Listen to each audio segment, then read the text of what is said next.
Hi guys, Andy from Estella's Revenge, and I said recently that I would do a favorites video, so I wanted to do one for you today, and this is hardly an exhaustive list. Most of the books I'm going to show you today are from my classics collection, and then I'll do another video for more like contemporary and miscellaneous genres.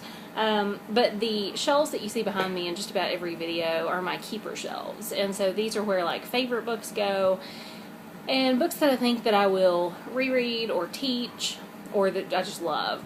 So I went through those shelves this morning and pulled off some books that I think are especially important to me for whatever reason, that I've reread, just things that I consider classic that I would also consider favorites. So the first book is A Good Man is Hard to Find by Flannery O'Connor. And if you're not familiar with Flannery O'Connor, her work is very twisted, kind of almost a Southern Gothic feel to it. And so I first read this collection in high school and absolutely fell in love with it. There are a lot of twists in her stories. There are a lot of unlikable characters and odd people, odd happenings. So yeah, some of my all-time favorite stories, and it's really hard to describe her work. There's a pessimism and a sarcasm, and there's a real struggle with religion in these stories, and morality and things like that. So I tend to be drawn to those types of themes, so this is definitely a winner. The next book is Till We Have Faces by C.S. Lewis, and C.S. Lewis, of course, is most famous for the Narnia series, but this book is a retelling of the Cupid and Psyche myth, which I thought was really, really interesting.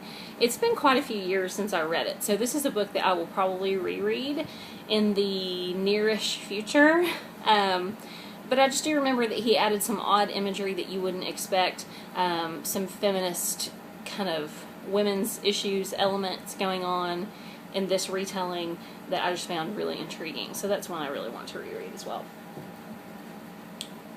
Their Eyes Were Watching God by Zora Neale Hurston. And this is a book that I really struggled with when I read it, because the dialect is a very thick Southern accent. And so, even though I have a very thick Southern accent, this one takes it to another level. So, I did struggle the first time I read it, but the more I read Zora Neale Hurston's work, the more I read this book in particular, the more comfortable I got with it. It is about a woman who... It seems like all of Hurston's female characters have man problems, and in this one, I believe she's married at the beginning, but then, or maybe not. Oh, it's horrible, but I'm forgetting the plot. But anyway, it's about a woman named Janie and the man in her life named Tea Cake. And they go through a lot of struggles on a lot of different levels, and there's a big catastrophic event that goes on in this book that they have to sort of overcome. And it's just a great, great book. Great story. Love all of Zora Neale Hurston's work. Her short stories, Sweat and The Gilded Six Bits, are also really fantastic. They're online. You should read them if you get a chance. And I couldn't leave Dickens out of the bunch. So this is A Tale of Two Cities, my beautiful penguin cloth-bound edition that I won from a friend of mine. And I read this book in high school as well. Really enjoyed it. It has a huge cast of characters, which is not unusual for Dickens. It has a lot of twisty plot elements because it takes place during the French Revolution. So there's a lot of the political, there's a lot of intrigue and things like that. But it had one of the best openings I've ever read, but it also had one of the most kind of heart-rending conclusions. There's one character in particular you will absolutely fall in love with in this book, and he makes a huge difference to the story, and his fate is quite touching. So, love this book, love the language, love everything I've ever read by Dickens, except Hard Times. I might revisit it one day, but I doubt it. But yeah, this is one of my absolute favorites of his. We also have The Wasteland by T.S. Eliot, and this is a long poem. There are other selections in this book, I believe, some of his plays and some more of his poetry and stuff. But I first came into contact with The Wasteland when I was an undergraduate in college. I had a wonderful, wonderful professor who really made me understand and explore poetry in a way that I had not before. And that particular professor, the night that he taught The Wasteland, he kept kind of getting choked up while he was reading it, and we noticed that something was wrong, something unusual was going on. And at the end of this poem, after teaching us and reading it to us, he told us that largely because of this work, he was leaving his job as a university professor and going into the Jesuit priesthood. Because this poem is about a lot of things. It's about a lot of different issues, but one of them is the struggle with faith and kind of submitting yourself to something bigger than yourself. And so it had been a great influence for him. And it was one of the reasons that I decided to go to grad school, to get a master's degree in English, and to really challenge myself in ways that I had not before.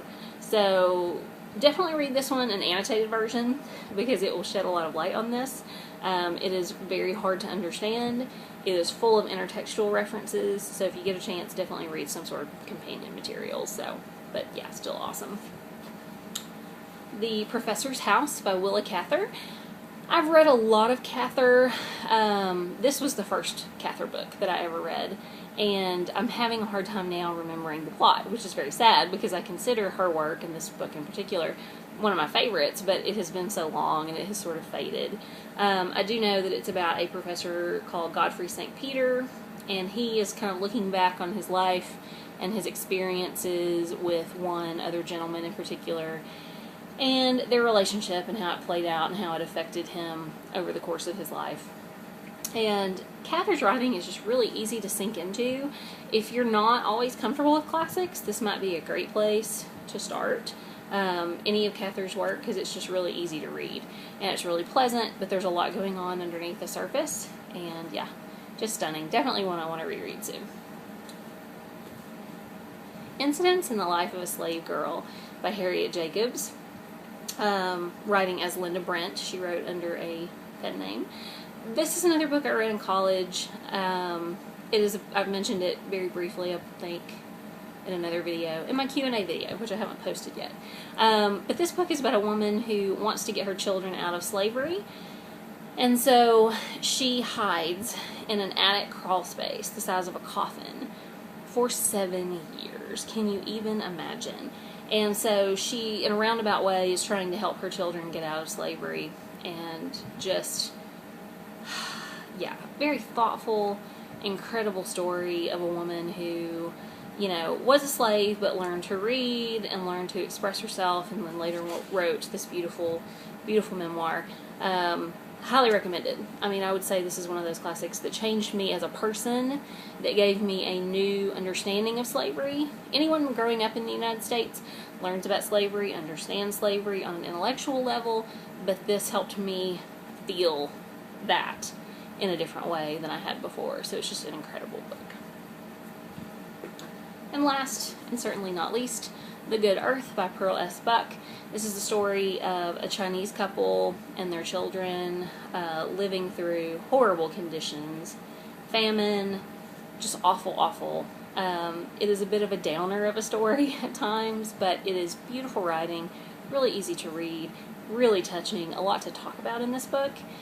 And I was really interested in it because Pearl S. Buck was a white woman who did live in China and had some, you know, authentic Chinese experiences. And it's always interesting to me how someone not of a group, who they are writing about, experiences the culture and portrays that. Because sometimes it's done well and sometimes it's not. And this was very well done. I really, really enjoyed it. I read it just a couple years ago for a classics discussion, and I will definitely reread it at some point in the future, and would like to read more of what Pearl S. Buck wrote. So yeah, these are just a few of my favorite classics. So many here not represented, but ones that I feel like maybe I'm mentioning for the first time. You know, I've mentioned The Great Gatsby, I've mentioned Great Expectations, I've mentioned a lot of those things. I would also like to probably go back and do a video on some of my favorite classic short stories at some point, because those have played a big role for me in my favorites list. So anyway, just a few representative choices off of the keeper stacks behind me, and let me know if you've read any of these books, if any of them are favorites of yours as well, or if you didn't care for them. And I hope y'all are having a great day. Bye.